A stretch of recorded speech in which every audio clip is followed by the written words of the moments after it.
And welcome back to our panel discussion, Advanced Cyber Monitoring, sponsored by RSA and Optiv here on federalnewsradio.com and Federal News Radio 1500 AM. My guests today are Lawrence Reed, Assistant Director for Security Operations at the Justice Department. Chad Sheridan is Chief Information Officer at the Agriculture Department's Risk Management Agency. Dr. Barry West is Senior Advisor and Senior Accountable Official for Risk Management at the Homeland Security Department. Peter Tran is General Manager and Senior Director for Worldwide Advanced Cyber Defense Practice at RSA. And Peter Shawalker, Director of Security Intelligence Solutions at Optiv. I'm your moderator, Tom Temin. And let's talk more about the mobility and endpoint discussion we were having earlier, because that does add a new dimension with multiple devices per person, multiple operating systems, all kinds of variables introduced into the mix. And I'm interested in Justice Department's approach to all of that and how you bring that into cyber, because there's a lot of mobile development and mobile innovation really happening at the different justice pieces. Right. Yeah, mobile is a big part of the mission for a lot of the components within justice. The approach we're generally taking on this is a few different pieces, right? So we're segmenting things up appropriately based on the data that's being processed or the mission that's being executed on it. We're managing the devices that should be managed. We're not managing the ones that shouldn't. And we're looking at the authentication that goes around those and what we can do with PIV or derived PIV credentials if we can get that working in a useful way, and trying to combine all those together so that we get something we can manage, or at least we can understand on that.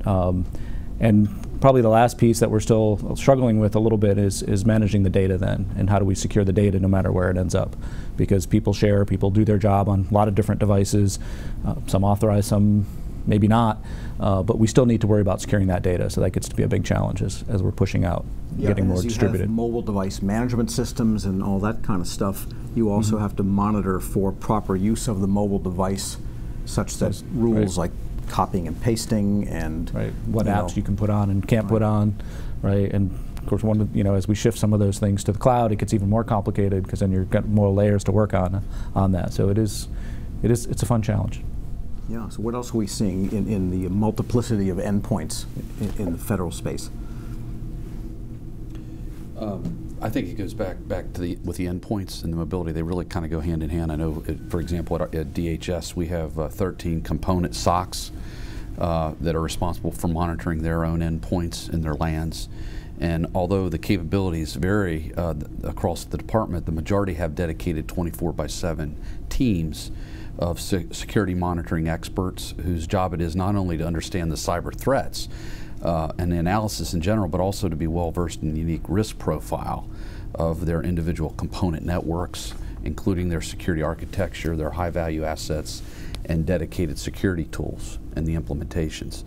We're trying to standardize right now on a common mobile device management. We have several right now.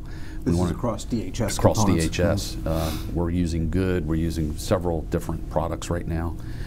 We do want to try to standardize, and I think that'll help. But echo what Larry was saying, we have a lot of the same setup and configuration with our mobility, and still maturing. Yeah, because you were at FEMA at some point in your career, and they have a well-known program of going out into the field, and they're gathering a lot of personally identifiable information, a lot of federal information in those devices in the aftermath of a disaster. So the question then is, how well do things like MDMs, and there's several brands out there that are popular in the government, do they have APIs or otherwise have hooks into continuous monitoring for cybersecurity setups that you might have? How does that, are those two worlds in the same domain? I think they have to be, yeah. I think we started with, MDM is almost a Band-Aid, because we knew that there was this proliferation of demand for mobility. And so we put on the MDMs as the first protective measure, but what we didn't necessarily do, and I can speak for us at AG, is how does that integrate with the rest of our program, the rest of our monitoring? And as we're looking to go to ideas of bring your own device or things like that, and the policy around that, it's not just, okay, what are we doing here with MDM? It's how does that fit into our cloud email strategy? How does that fit into our monitoring around our email? And we end up asking, we're coming up with more questions than answers. But I think that's a good thing because it means we're thinking about the system as a whole instead of, I'm gonna look at mobility here and endpoint here and cloud here. It's got to be a systems approach. If we don't approach this from a systems approach, we're gonna miss something, or we're gonna come up with a suboptimal solution, and eventually we're gonna be in trouble. Peter, comments? Yeah, I mean, so I do security services for a living. I don't do much around MDM. It's pretty boring. It works. It's about where it's going to be. It's fairly mature. It's also fairly limited. But so in terms of like investment, it's just almost a no-brainer these days, and has been for a while. That's good. I think in terms of systems and investment, identity access management is where you go. I think that's the thing that sort of binds everything together. It doesn't matter where your data is. The other thing that's valuable when it comes to protecting endpoints is monitoring email and protecting email, because everything's got to get to that device somehow. We tend to rely on things like encryption on mobile devices and things, being able to do remote wipes and stuff like that in order to protect the device itself. But it's how the data gets there, how the apps get there, that you can do something about. Interesting. So they're here to stay. And so we need an approach that maybe virtualizes out some of the inherent lack of security that are in those devices? It's to some degree, it's a cognitive problem. It's what we think of as a computer. Like if you look at the new Microsoft tablets that are coming out, they're pretty much or laptops. I mean, they have been for a while. The new Apple tablet iOS 11 is basically going to be a desktop OS that you put on a tablet, and you can attach a keyboard and you have a laptop, right? So the differences between what we think of as a computer and a mobile device and anything else is, what is really the difference? I think it makes sense to sort of flatten all this stuff in terms of our perspective on just what the thing is, and think in terms of everything being virtual. In this sense, everything's cloud again, right? We can just say there's data, there are perimeters that we have to think about in terms of business process, software, because everything's ultimately software defined, and mobile devices are really just a reminder that that's the reality. I guess the mobile question brings us to something really important that is on the minds of a lot of federal agencies, despite the worldwide worms going around and viruses and so forth, and that is the insider threat. And you obviously know that there's two basic types of insider threats: the people that want to do harm and the people that accidentally do harm because of those phishings and so forth that comes in. And so how can insider threat prevention thinking come into this whole area of advanced monitoring? Can it? Peter Tran? I think it can. I think we need to think about insider threat a little bit differently. I think that if we're putting people there on the inside, historically, and we just sort of gravitate towards that, right? The surreptitious individual or individuals. But it's the rogue environment that becomes surreptitious. And what keeps me up at night, and this ties into mobility, is the app world that we're living in. Because globally, we probably average about 3 devices per person. I'd say roughly 3 devices. So I think the last statistic I'm aware of is 175 billion apps were downloaded. In-app economies, IRS has their own app. You can actually file your taxes, right? So an insider threat can actually be a software-defined threat that can establish a foothold, and the human aspect of the threat becomes an extension or a variable of that. So if you manage third-party risk appropriately, you can do all the best practices around provisioning, deprovisioning, monitoring your third-party vendors. You look at the target breach, right, as an HVAC. So you look at those from the commercial side, but then you look at the ties between clear defense contracting and federal government and the trusted partner connections, and then that really keeps me. I'm more concerned from an insider threat looking at what I'm going to call micro breaches versus the larger macro smash and grab exfil, because manipulation and destruction of data, even at the small level, that becomes a problem for continuous monitoring. We can't necessarily see those because they're trying to manipulate a larger foothold in our environment as we're in this moment. This is the scariest one, I think, because we're in transition we're in a new generation moving into. This is by far the best window for our adversary to start to establish new footholds and take advantage of the old ones. So I think of it in different terms for insider threat. How does the Justice Department think about it? So yeah, I mean, it's obviously from a legal standpoint. right. I'm not going to go touch any of that today. That's down the hall. Yeah, that's right. So we're doing a lot of different things on that, and we are, as I said, on the mobile, we're trying to bring everything together in a way that helps the mission succeed and prevents the inadvertent insider. Right? We don't want to punish people for making a mistake. We got to give them the tools and the education and the capabilities that they need to do their job safely and securely. So that's one part of it. The malicious insider is a little more interesting in how we go about managing that, and so awareness, knowledge, monitoring of what people are doing, where data is, who's accessing it, how they're using it, are kind of the fundamentals of that. But it gets really complicated in the larger agencies, and especially when you have the multiple levels of information from unclassed public data to more classified stuff. Yeah, because the conventional thinking on this is that, well, everyone has a baseline activity profile, and therefore you monitor for things that are out of band. Right, but with teleworking and people traveling, I mean, it gets to be a little bit more difficult to, I think, effectuate operationally than it is to describe conceptually this whole idea of how you monitor people.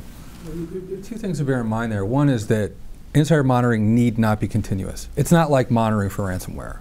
Like, it's not like you're going to get hit by an insider threat out of nowhere. It's not like this stuff is rolled in wherever and comes in and surprises you. These things happen over time, and they are almost always detectable if you have knowledge of the employer, of the insider, which means that you have to distribute the monitoring. You can't put it in a SOC, which is run by nerds, right, whose job it is to like take network traffic apart and understand it. You have to understand the people who are actually involved, and you have to have relationships with them, which means that, again, we get back to what does the business look like, what does the organization look like, and how do you get the information to the hands of people who actually understand the personalities, the quirks, the schedules, the habits of those people who are potential threats. Yeah, old Henry, he always loads his zip drive at 3 a.m. and or we're used to it. Somebody happens to have traveled to China. I've seen this in lots of places, particularly high-level people in government agencies who will go to China because that's some of their businesses there, right? Or people who are teleworkers who are on the road all the time.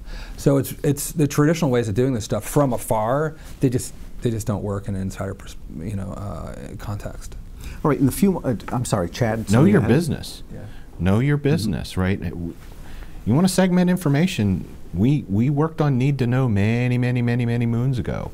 I remember first implementing it when I was with the Navy, and people complained, but we had important information and data we had to protect, and so if I worked in this area, I didn't need to know the secrets of reactor design, right? Know your business. Keep the information. Now, if there's a business need for sharing of information, then talk about it. If you know your business, again, this is not an IT problem, it's a business problem. All right, in the few moments we have left, we have just a couple of minutes, maybe just comment on the Trump administration executive order on cybersecurity. There are deadlines coming up for that. And, but more generally, where you think this whole idea of advanced monitoring, advanced cybersecurity detection will be, say, a year from now. You know, Barry and I, we were just chatting about that on the break, and I'll leave some meat on the bone for you here, Barry. So, I think this second EO, because we had EO 13636 from the prior administration, teed things up. Right? So we're at this point where there's a call for action around modernizing or innovation, and then connect it, and then be smart. Because where the glimpse is, we're moving into smart government, smart cities, enhance of quality of living. And in that, I think the first two are really going to set the pace of what we're going to see in security as an outgrowth of that. If we can bridge that gap effectively in transitioning and transforming the current infrastructure to where we need to go, and then effectively connecting them, and then being efficient around a smart environment. Okay, and Barry, the other side of the bone there? Yeah, I'm excited about this new executive order. I finally have seen, I think in the last 30 years now, a real focus on cyber from the secretary level all the way down, where they're being held accountable.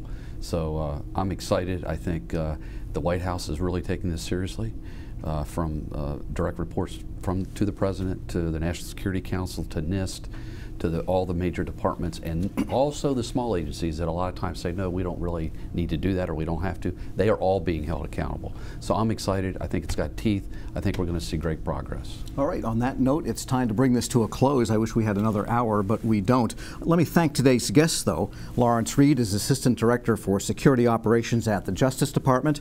Chad Sheridan, Chief Information Officer at Agriculture Department's Risk Management Agency. Dr. Barry West is Senior Advisor and Senior Accountable Official for Risk Management at the Homeland Security Department.